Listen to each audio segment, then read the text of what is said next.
So the story continues. I want to lead you back a week. On June 15th, it was the anniversary, the 14th anniversary of Obama's executive order delaying action for childhood arrivals. Shorthand is DACA, and those people who are in their late 20s and early 30s now have been an integral part of our society. On Monday, celebrating that anniversary, 4 people, including myself, from Heritage Village, brought 13 letters to Representative Johanna Hayes' office in Waterbury. Was very reassured by the security they had getting into her office. Of course, we did make an appointment. Still, it was a little unnerving to see 3 sets of locked doors, but that's the world we live in now. So we brought those letters and sat around a table, 4 of us, with her chief of staff in the Waterbury office and 2 people, one public outreach and the other legislative coordinator. And we brought to them our demand. And our demand was not to let this anniversary go by without pressing the rest of Congress and the Senate too to pass the Dreamer Act in any form. As you know, it's been attempted many times, but they want to take away, they meaning our administration, want to take away the humanity of those people. And what they have successfully done is taking DACA and those people who want to renew their status. They've successfully delayed their applications so that their status lapses. And what does that mean? It means that they no longer have a Social Security number. It means that they could no longer work in the jobs such as teachers, bankers, entrepreneurs.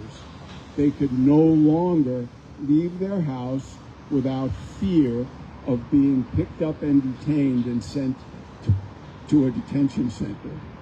As a matter of fact, about 350 DACA recipients have already been detained, many going to an appointment.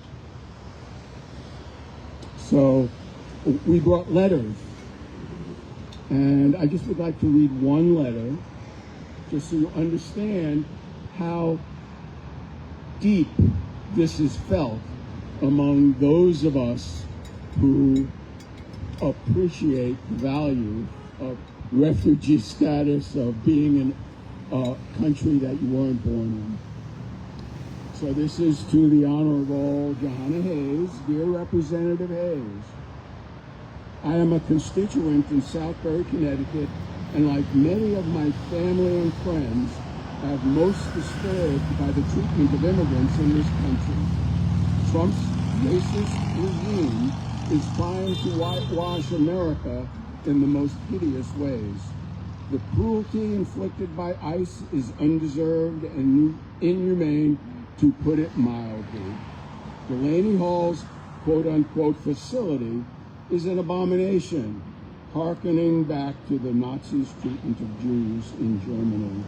The ways our government quote-unquote warehouses human beings, like what is being done there and other similar facilities across the country, is simply unacceptable and not who we are as a people.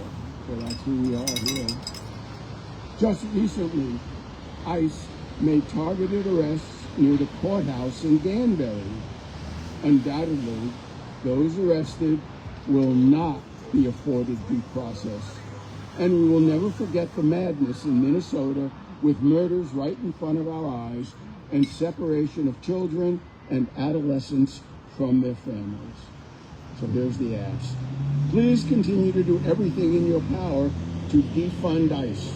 I understand that morality is lacking in our Congress, but please do whatever you can to reach out to Republican colleagues and try to put a stop to the hunt and cage atrocities playing out in plain sight. So we left those letters with them, and they have experience with this, and they know what is going on. One of them is herself, Celeste, an immigrant who knows what it means. One of the people who went there with us is an immigrant. She came from Germany. And the question the chief of staff in the office said to her, how much did it cost you? When did you become a citizen? How much did it cost you? She said, it didn't cost me a thing. I just got the mailings, I studied, I took the test, I passed it.